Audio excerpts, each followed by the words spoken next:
আমরা সকল প্রবাসীরা এই ভিডিওটা ভাইরাল করে দিব ইনশাআল্লাহ। একটা মন্ত্রী আছে ইমরান সাহেব, এই লোক বলে তার কাছে নাকি কেউ অভিযোগ করে না।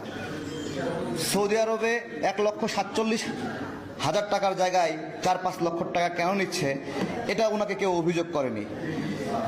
আমাদের মালয়েশিয়াতে 78,000 টাকার জায়গায় 4.5 লক্ষ 4,80,000 টাকা নিচ্ছে, ওনার কাছে কেউ অভিযোগ করেনি। আমি ইমরান সাহেবকে এখন এই জায়গা থেকে অভিযোগ করছি, এই ভিডিও সারা বিশ্বের প্রবাসীরা দেখবে, আপনার কাছেও যাবে। আপনি একটা অকার্যকর এবং অকর্মাণ্ড এবং অলস একটা ব্যক্তি। আপনি খেয়ে খেয়ে মোটা হয়েছেন প্রবাসীদের টাকায়, বিশাল মোটা স্বাস্থ্যবান একটা লোক, নড়তে পারে না আর বলে তাকে নাকি কেউ অভিযোগ করেনি। আমি এখান থেকে আপনার নামে অভিযোগ করছি এবং আপনি শোনেন না এই কথাগুলো। 78,900 টাকার জায়গায় আপনার এই এজেন্সিগুলো আপনার প্রবাসী কল্যাণ মন্ত্রণালয়ের সঙ্গে আতাত করে 4.5 লক্ষ টাকা 4,80,000 টাকা নিচ্ছে। অসংখ্য প্রবাসী, আমি নিজে অভিযোগ করিয়েছি, হোয়াটসঅ্যাপে অভিযোগ করিয়েছি, মেইলে অভিযোগ করেছি, লিখিত অভিযোগ করেছি। আপনি মিথ্যাচারিতা করছেন যে আপনার কাছে কেউ অভিযোগ করেনি। আমাদের কাছে তো অভিযোগ আছে যে এইখানে রাষ্ট্রের গুরুত্বপূর্ণ নির্বাহী তার আত্মীয় স্বজনরা জড়িত, যেই কারণে এইখানে আপনারা হাত দিতে পারছেন না।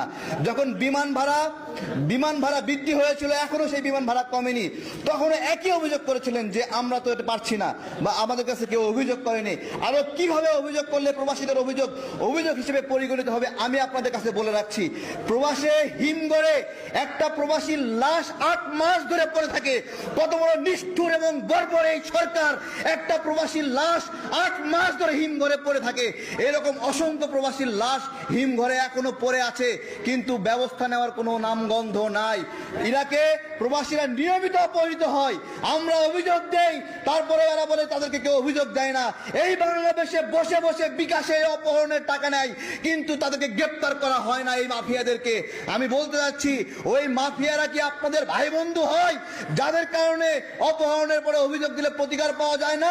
এই বিকাশ নাম্বার টাকা নেওয়া হয়েছে, গণ অধিকার পরিষদকে বলে বিকাশ পরিষদ, অথচ অসংখ্য প্রবাসী অপহরণের পরে বিকাশ নাম্বার দিয়ে টাকা নেয়।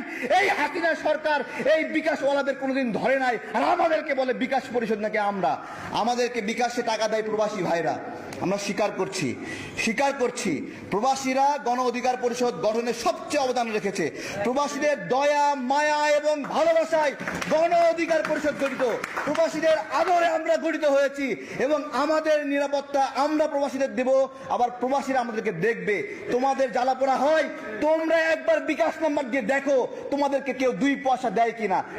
চ্যালেঞ্জ করছি, একটা প্রবাসী তোমাদেরকে বিকাশে টাকা দেবে না, আমাদেরকে দেয়, ভালোবেসে দেয়, বিকাশে দেয়, ভালোবেসে দেয়। তোমরা এটা নিয়ে জ্বালাপোড়া করে চুলকানি করে কোনো লাভ নাই। আরেকটা বিষয়ে কথা বলবো যে এই মুহূর্তে আমাদের ইমরান সাহেব বলেছে কেউ অভিযোগ দেয়নি।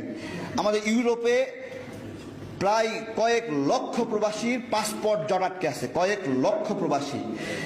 তাদের এই পাসপোর্টগুলো সমাধান করে দিচ্ছে না সরকার।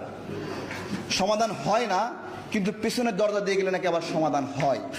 আমার কথা হলো যে এই যে পিছনের দরজা দিয়ে 1 লাখ টাকা 1.5 লাখ টাকা দিয়ে পাসপোর্ট সমাধান করছে, এই টাকাটা অবৈধভাবে পাচ্ছে। সরকার একটা প্রজ্ঞাপন দেখ যে আমরা এই পাসপোর্ট সমাধান করার জন্য 1 লক্ষ টাকা করে নেব। আমি মনে করি সকল প্রবাসী মনের আনন্দে 1 লক্ষ টাকা করে দিয়ে তাদের পাসপোর্ট সমাধান করে নেবে।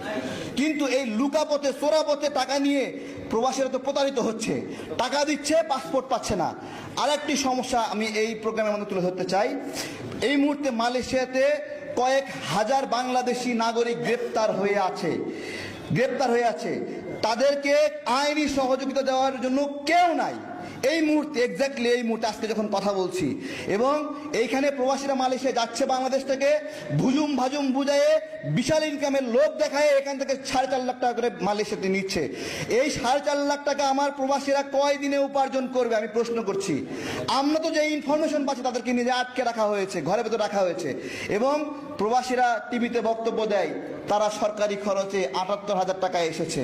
পরে আমি জিজ্ঞাসা করলাম, ভাই এই বক্তব্য কেন দিলেন? বলে আমাদেরকে ভয় দেখিয়েছে যে আমরা যদি এই বক্তব্য না দেই আমাদেরকে দেশে পাঠিয়ে দেওয়া হবে। তাহলে কত বড় জোচ্চুরি আপনারা চিন্তা করতে পারেন। এই সমস্ত অন্যায় নিপীড়নের আজকে সমাপ্ত হোক। বাংলাদেশ প্রবাসী অধিকার পরিষদ তৃতীয় প্রতিষ্ঠাবার্ষিকী উপলক্ষে আমার আবেদন যে সারা বিশ্বের প্রবাসীরা আপনারা এতদিন একটা অভিন্ন মঞ্চ পান নাই, গণ অধিকার পরিষদ একটা অভিন্ন মঞ্চ গঠনের সুযোগ দিয়েছে আপনাদেরকে।